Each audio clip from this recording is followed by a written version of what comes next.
Hi everyone and welcome to Octo Space podcast. Here we discuss news and events in world of crypto, blockchain and fintech.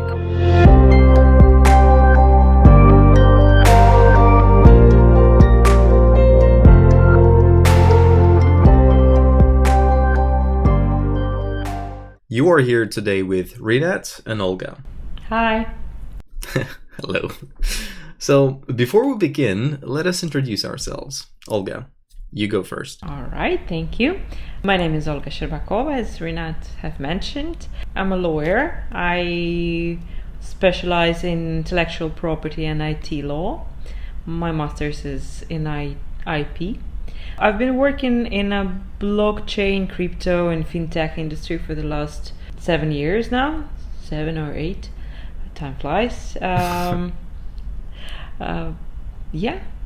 That's pretty much it. It's been a fascinating journey and still is. How about you, Rinat? What is your background and your experience? Tell us.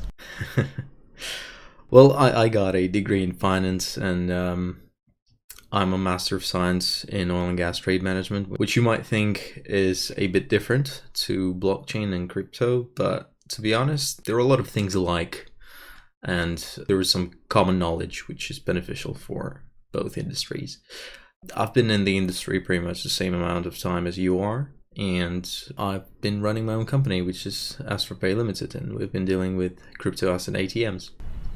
Cool. Yeah, well, it was cool. Well, we'll get to that later. All right, modest haze. What our podcast is about is we are taking recent news that we find interesting, fascinating, that we believe might be of interest to you, our listeners. And we try to bring some historical aspect, analyze the situation, and just try and broadcast it. Bring our own opinion. Yeah, that's the idea. Exactly. We hope you like it. So, and today what we want to do, we would like to talk about Bitcoin as an official legal tender. Specifically, we'll discuss the recent news from El Salvador. And we also have a person from El Salvador, well, El Salvadorian citizen that will share his views and spoilers. Well, we need to heat up, don't we? So yeah. Okay.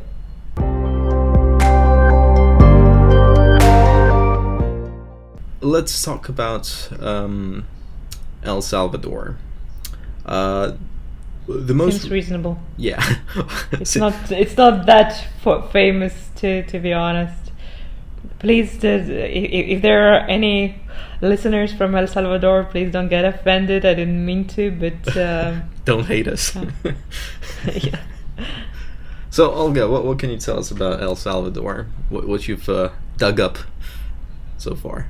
No, I don't think we need to dig that deep. We need to mention that it's a country in Central America.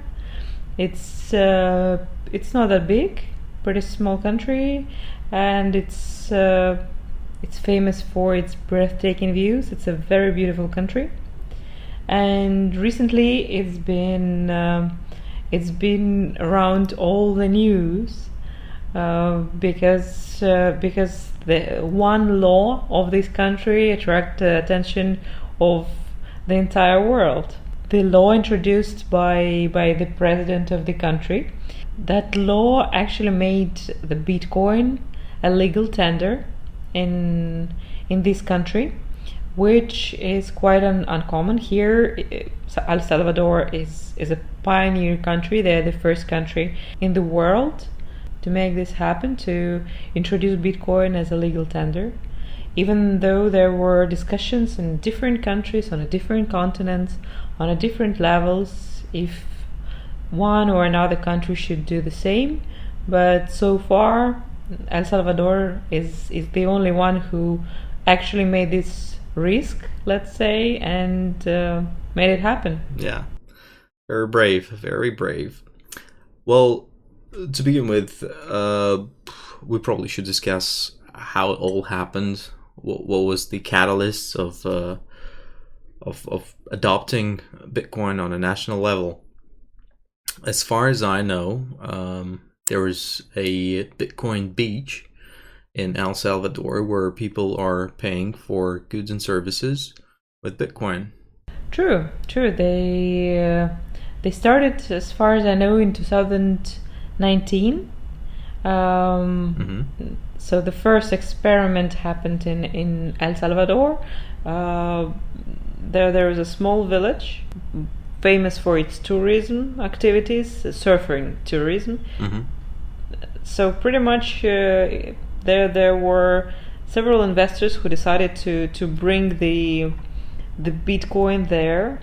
They prefers to stay anonymous, but the rumor has it that it's investors from Miami. And or ooh, conspiracy theory. Satoshi All Nakamoto right. itself. Well, maybe he lives in Miami. You never know with this guy. You never know. No, it only takes to cross the ocean from Japan to get to States, isn't it? True.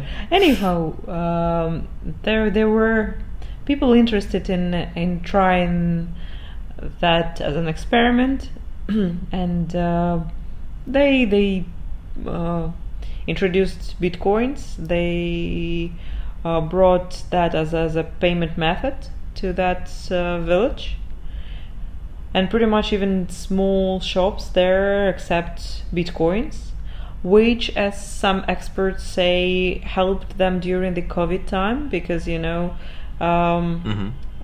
as it is a tourist destination, it's been tough times for this place during the COVID, when the tourism was at least restricted, if not to say more. The investors helped this place, and they send small payments to the users. Not much, but it worked the purpose. It helped them to survive. So we were safe to say that the experiment was that successful. More or less successful. It brought to the attention of the entire country and maybe to the government. Well, speaking of that, the entire process of adoption was happening rapidly, so it was happening very, very quick. What we know from the media is that the president of El Salvador visited Bitcoin conference in Miami in 2021 on the 4th and 5th of June and made a very strong statement in English saying that Bitcoin will become a legal tender. Even though it has never been discussed with general public, it was never announced. And shortly after, on the 9th of June, the Congress of El Salvador approved the president's proposal to embrace the Bitcoin as a legal tender. We got 62 out of 84 votes in favor of adoption, which is quite astonishing, to be honest, considering in the eyes of the government that's something absolutely new, something that's never happened before, and quite a risky gesture. Well, as I said, in the eyes of the government and the state. So yeah, it was pretty impressive. Also important to mention that the president instructed a state-owned geothermal electric firm, Lageo, to develop a mining facility to mine Bitcoin from the volcano, which also makes it a green renewable energy. Because we all know that was the case with Bitcoin when Elon Musk said that they're pausing accepting of Bitcoins for their cars because of this carbon footprint that Bitcoin leaves on the nature and the ecology environment. Yeah. So very, very brave quick and rather bold statements, in my opinion. Don't you think? Quick it is.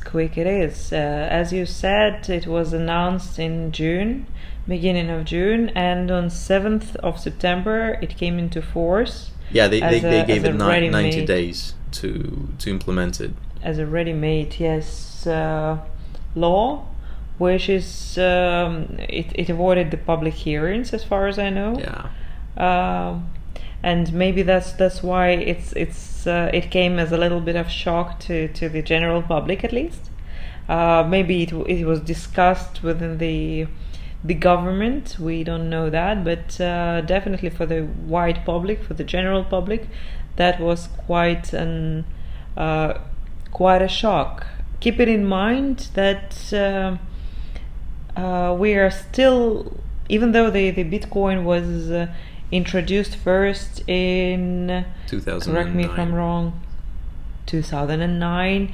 Well, general public found out about it quite later. Oh, yeah. But still, I would still say that we have the majority of citizens in most of the countries who doesn't quite know what it is, how to use it, what to do with it. Well, they heard it, but they don't know what it is exactly. So they don't know exactly how the blockchain technology works, how the validators confirm the blocks and all that sort of stuff. They are not technically educated in this perspective. Definitely. And even how it's regulated. So here, with the introduction of this law, what is actually happening? If we're talking about that, I think it's important to say what is legal tender. The definition of the legal tender depends from country to country. But if we are speaking generally, legal tender is something that is accepted by law of this country as a payment method that can be used for payment of debts, taxes, and depends on the country. Like for example, in Russian legislation, we would say for all the payments. And here we're talking only about ruble, notes and coins. There are countries, for example, US, UK, Canada, Australia, that are saying that legal tender, certain legal tender as a coin and a note should be used for debts and taxes only. They are not regulating payment for goods and services. So there are differences between the countries, but if we will look at the countries around the world, the most common payment methods, the most common legal tenders around the world are definitely coins and notes. And here is the first country that introduced also Bitcoin. Which you can pay taxes with, by the way. Which is rather impressive. You can pay taxes, you can receive salary in Bitcoins, which as far as I know, some of the companies do. In the very beginning, the article of adoption was stating that every single merchant is obliged to accept Bitcoin payments. It's different now, so it's no longer making you to accept the payments. But to be honest, if we'll have a look at such places as Papa John's, Starbucks, McDonald's, they are already accepting Bitcoins. And you can pay for beverages with Bitcoins as well. You mean in El Salvador? Yes.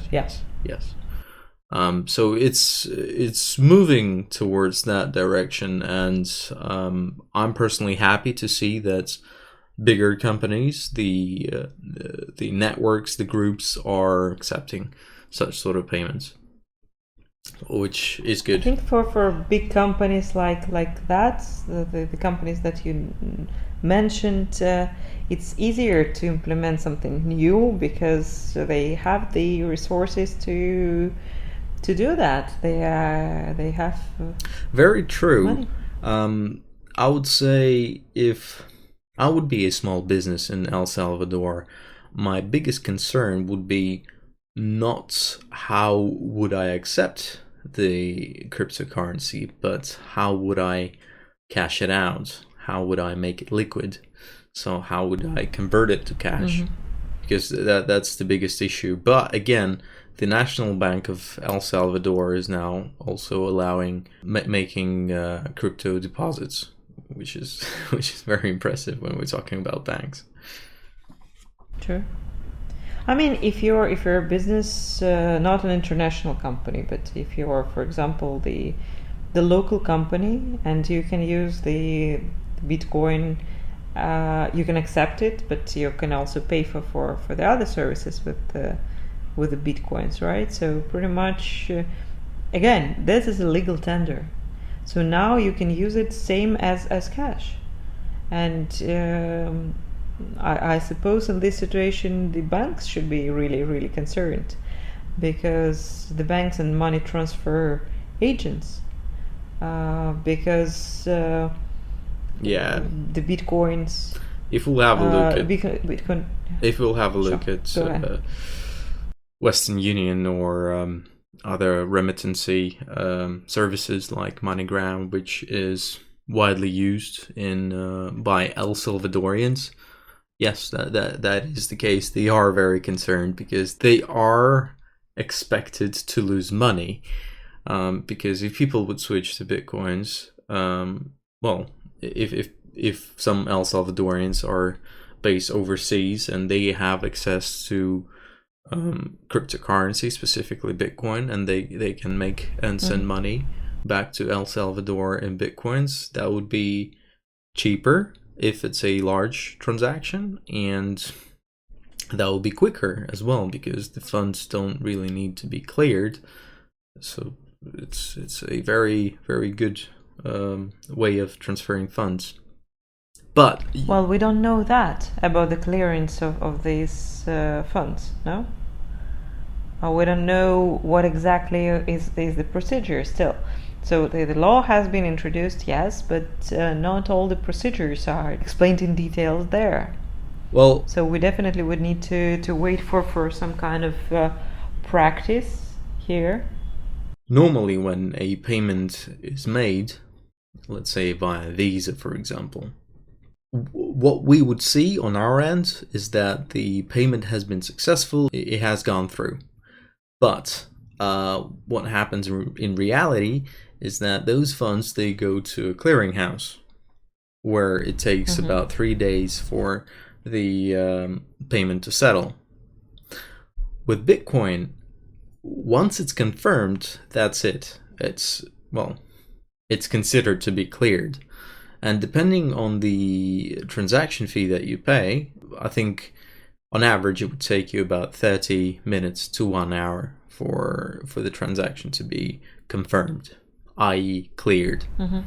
So you're saying it will make the transactions faster as well. Yes, from technical perspective, yes. You see, when you're making a payment via a financial institution and they go via a clearinghouse, it's all going to be fine and instant if there is nothing wrong with the payment. However, if there are issues with the payment, again, it will take 1 to 3 days to sort everything out to see what the issue is and then make further resolutions. With Bitcoin, it's pretty much straightforward because you're using blockchain and it's transparent. You can see the transaction. Well, we have, I suppose, all be in this situation wherein you send money or you make the bank transfer and it's not going through immediately. It could actually take up to 3 days easily. And if it's a straightforward procedure, there is nothing shady about that. You're paying for some service or for anything. I don't know what is happening in each specific situation, but we face that. And sometimes you want it to go faster, but there's nothing you can do. Exactly. And it happens because if you're making an overseas transaction, it goes from one institution to another institution, and for example to the final institution. So you're getting multiple institutions in between, and they need to settle those accounts so they could be written into the books correctly. In case of Bitcoin, it's, as I said, it's transparent and very straightforward. So you don't get those intermediaries. You got receiver and the sender, and you get the facilitators of the network agreeing that yes, sender A is sending X amount of Bitcoins to the receiver B. So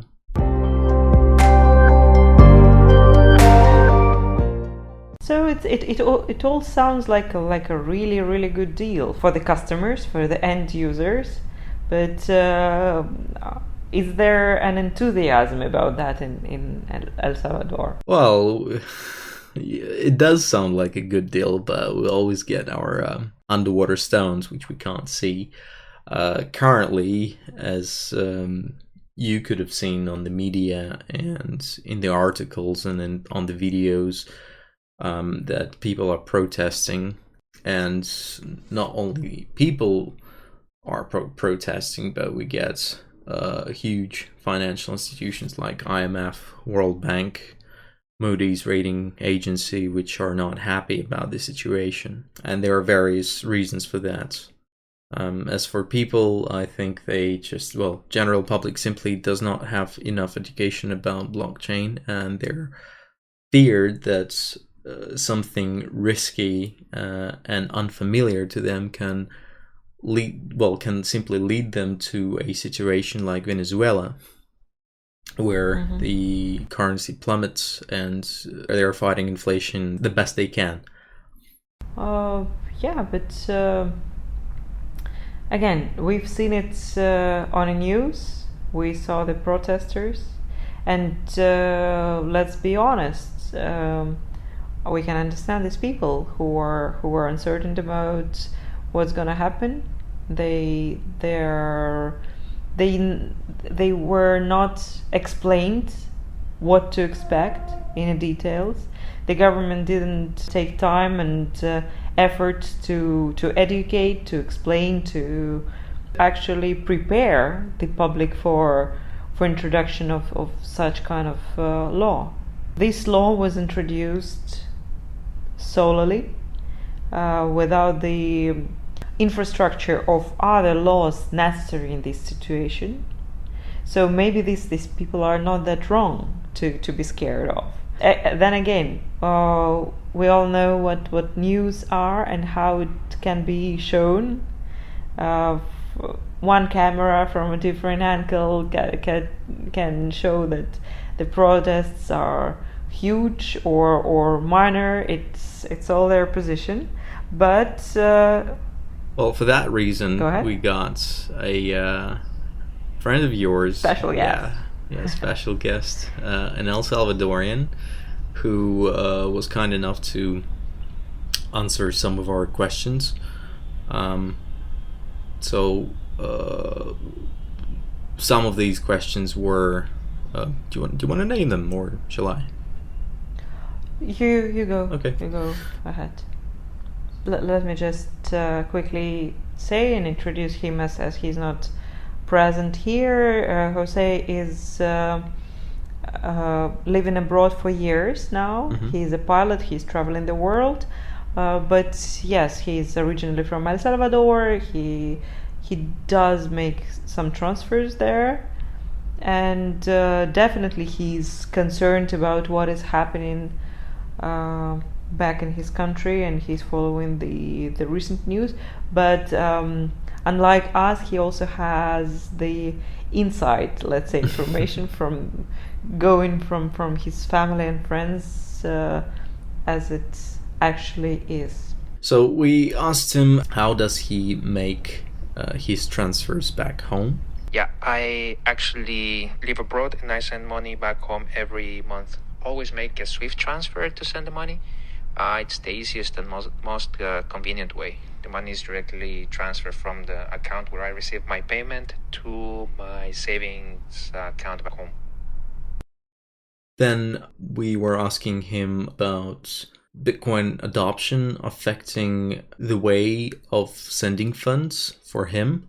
Well, I think we need more time to know if it will affect or not, but so far it's very difficult to say, as the law isn't crystal clear, so not sure about the implications yet. But for example, if I send more than $5,000, I need to justify it with some paperwork. If I send more than $10,000, it's an additional requirement. So I'm not sure if sending the money on Bitcoin will waive these requirements or will be the same as now. If by any chance they would speed up that process, then it would be a big leap forward. Other issue is buying the Bitcoin itself. In the country where I'm living right now, it's not legal tender, or it's not even legal to buy the Bitcoin. So there is no way that I can buy it, place it on a wallet, and then send it back home, as the credit or debit cards from this country don't allow me to buy it. I would need to use my back home accounts, and then to pay those bills, I would need to send money, fiat currency from here, so it doesn't solve anything. I think it could work in the future, but if all the involved countries or parties where you're living or working are on the same page about cryptocurrencies. Were there any concerns in regards to safety of ID data and data protection? There is a big issue with the wallet being used. Back home, we don't have any kind of data protection law, and the wallet provided by the government seems to be requesting a lot of permissions that are not even related to the operation of a wallet. Many users are already complaining about other people stealing their IDs or passports to log in, and it's in a very immature state. So I think it would be better to wait for a third-party application, not centralized, not controlled by a government, and then you can start using the cryptocurrencies as it should be. Does he use crypto? Yeah, I did, and I actually still do, but only as an investment. Rule number one of investment: never invest money that you can't afford to lose, and the government from a country where the national debt exceeds 100% of GDP and it's gambling with taxpayers' money, I don't think that should be done. And what is the safety of Shiba wallets?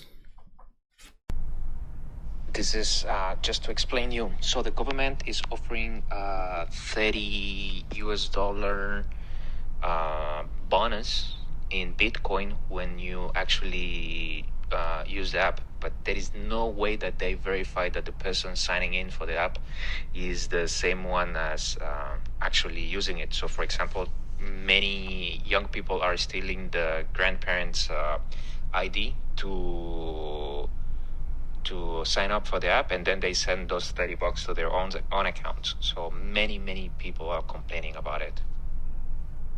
So, as I've mentioned before, a significant portion of that reaction was not complimentary towards Bitcoin, let's put it like that. The IMF, they were saying that adoption of Bitcoin as a legal tender was raising a number of macroeconomic, financial, legal issues, and that they would require a further deep and careful analysis. That was said by Jerry Rice, an IMF spokesman. World Bank also mentioned there are concerns that by embracing Bitcoin, El Salvador is posing risk to money laundering and other financial crime. And in fact, on June the 16th, the World Bank rejected financial help to El Salvador due to transparency and regulation risks. The Moody's rating agency, they've downgraded El Salvador to CAA1 rating due to, them adopting a highly volatile currency. To be honest, those financial institutions, they're using a very popular opinion about cryptocurrency, stating that it's a road to money laundering, it's very risky, it's unsafe. So they're basically making cryptocurrency look like it's gambling in many ways. And how about my favorite argument that the cryptocurrencies has been used in a black market? Yeah. And they make it sound so bad immediately after this argument, without mentioning that also cash is used on a black market, but nobody's banning cash for that. Exactly. Same as, there's a famous fact that the most lethal weapon in the world is a kitchen knife. And like, How so? So many crimes has been made by the kitchen knife.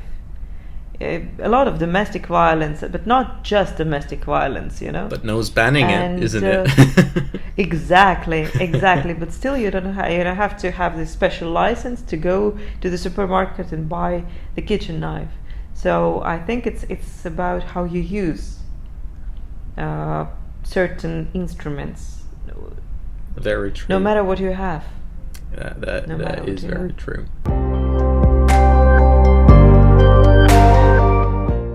Speaking of our personal opinion on the matter, I think that the very first reasons that the president of El Salvador mentioned when adopting the Bitcoin, he was saying that around 70% of El Salvador population don't have access to financial instruments, specifically bank accounts.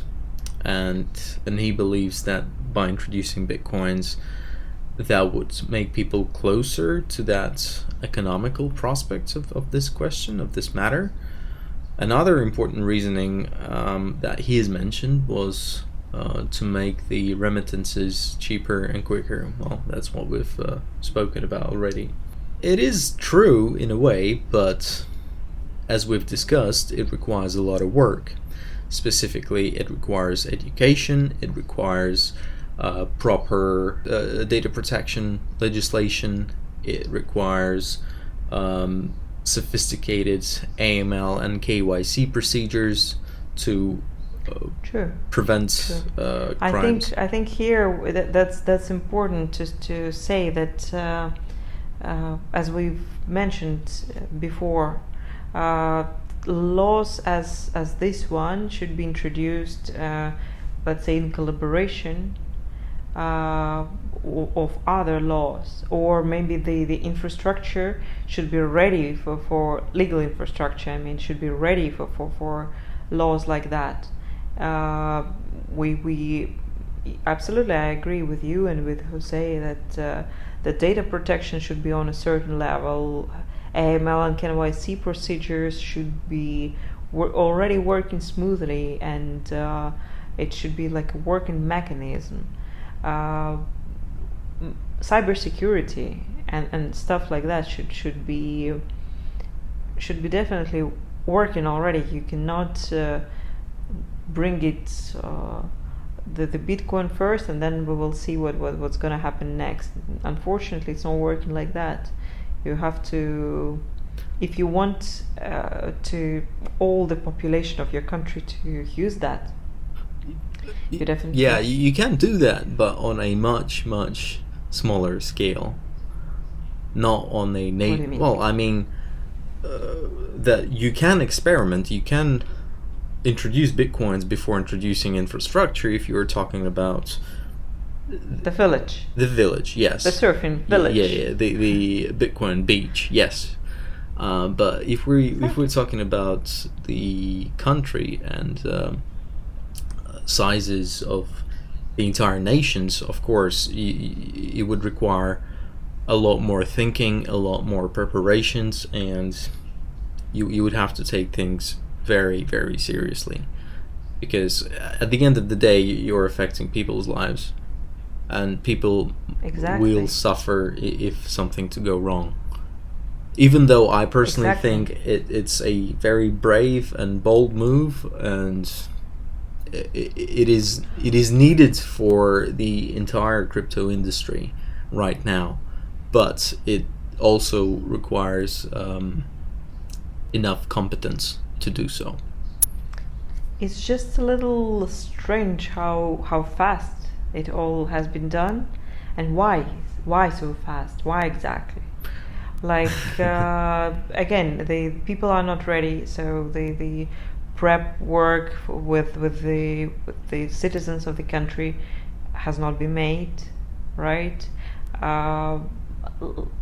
Infrastructure is not ready, and in few days, like 90 days for the law, it's a very short term.